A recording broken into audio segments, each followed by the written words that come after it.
есть вещи, которые являются объективной реальностью, как вирусы и как оккупация. Возвращаемся к оккупации Крыма. 6 лет ей уже.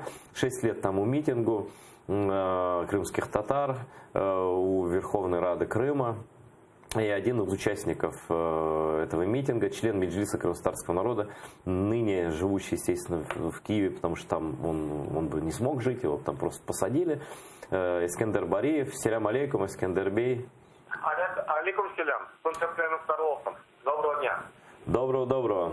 У нас в студии, ты не удивился, наверное, что мы говорим про коронавирус, просто отец Сергей Дмитриев, святой отец, которого, может быть, ты знаешь, он вернулся из зоны Новой Санжары, и он рассказывал про это, но эпидемии нет пока, слава богу, но какая-то изоляция проблем Крыма, я ее, например, вижу в обществе, да, по освещению, по тому, насколько часто говорят о Крыме и так далее.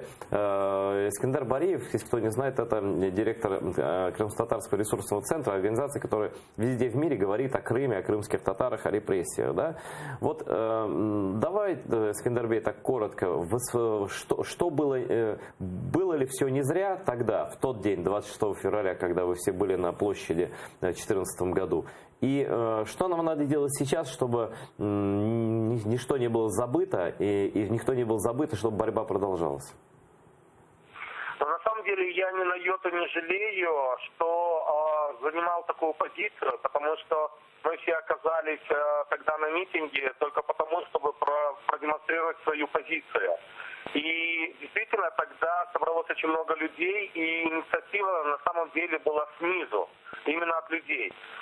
Поэтому то, что произошло, понятно, что мы были безоружными, мы не являлись представителями, скажем, вооруженных сил, хотя мы были налогоплательщиками и содержали вооруженные силы, которые должны были обеспечить нам безопасность. Но что было, то было. Другой вопрос, что уже прошло 6 лет. За эти 6 лет, конечно же, многое изменилось, и действительно изменилась жизнь не просто политиков и общественных деятелей, изменилась жизнь непростых людей. И как раз сегодня мы в 15:00 открываем экспозицию в Таврическом национальном университете, кстати, это тоже вуз, который вуз переселенец. Открываем экспозицию «Заложники оккупации», где мы попытаемся раскрыть 20 жизненных историй, 10 семей, 10 людей, которые до сих пор живут в оккупированном Крыму, и 10 из них, которые находятся уже на материковой части Украины, и которые не могут вернуться, а большая часть из которых не может вернуться в Крым. Поэтому здесь взвешивать, переанализировать эти процессы, я всегда вспоминаю те слова, которые я говорил в тот момент. Что это, с одной стороны, трагедия для крымско-татарского народа, с другой стороны, это шанс, чтобы о крымско-татарском народе узнал весь мир. На самом деле, единственный позитивный момент в этом плане, что действительно о крымско-татарском народе узнал весь мир. О крымско-татарском народе говорят и во время заседания или принятия резолюции Генеральной Ассамблеи ООН, и в Европарламенте, и в Парламентской Ассамблее Совета Европы и так далее. Другой вопрос, что продолжаются репрессии. Вот по нашим данным, за весь период оккупации, за 6 лет, политических узников и преследуемых получается 181 человек, среди которых и политузники, которые уже на свободе. Среди них, кроме того, это 93 человека, из них человека, который находится в СИЗО или в колониях. Из 93 людей 69 представителей крымско-татарского народа. Мы явно видим процессы такой расовой дискриминации, процессы создания тех условий, чтобы выдавливать неугодное для Российской Федерации население. Конечно, в первую очередь, это представители коренного народа и этнические украинцы. Конечно, для нас это трагедия, потому что сейчас разделяются наши семьи, разделяется, скажем, меняется быт, меняется профиль, профессиональный подход. И поэтому здесь, конечно же, наша задача максимально сохранить наш народ на родной земле, потому что это тоже борьба. И даже если не проводя каких-то действий активных, но находясь там и сохраняя идентичность, это борьба на самом деле. С другой стороны, наша задача тех людей, которые находятся в более лучших условиях, я бы сказал бы так, чем в оккупированном Крыму, мы должны максимум применить усилий для того, чтобы тема Крыма не спадала. И особенно очень важно, чтобы это происходило в Украине.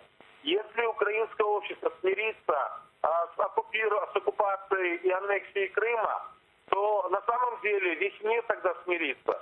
И поэтому наша задача, чтобы украинцы понимали, что Крым – это начало войны против Украины, и Крым должен стать концом войны против Украины.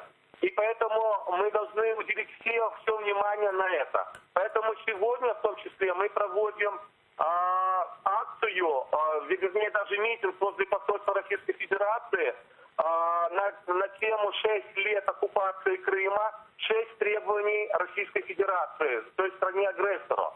И эта акция первая в контексте международной кампании «Нет» или по-украински «Ни Нормандии без Крыма». И мы в рамках этой кампании планируем следующие этапы. Первое – 6 требований Российской Федерации. Следующее, в середине марта мы будем выдвигать 6 требований власти Украины. И в конце марта мы планируем в Брюсселе провести массовую кампанию и выдвинуть 6 требований международным организациям и различным движениям. Спасибо, Искандер, за такой подробный рассказ. Да, мы внимательно тебя слышали. Спасибо, Искандер, за такой подробный рассказ. Плюс еще акция в мае готовится, да? Это поход на Крым. Так что насыщенная будет весна, и я хочу просто заверить всех, кто нас смотрит, то, что сказал Искандер, подтвердить, мы никогда Крым не забудем, мы не дадим забыть о Крыме никому. И ни я, ни Искандер, ни Сергей Дмитриев, священник в Православной Церкви Украины, никогда не даст этого сделать. Вот. И такие иллюзии даже питать не нужно. И про воду в Крым, вот эти рассказы каких-то дураков, которые вообще не знают, что для чего в этом мире существует, и не живут дальше в своей кухне или там чего, своего офиса. Просто, мы никогда этого не допустим, даже не рассчитывайте.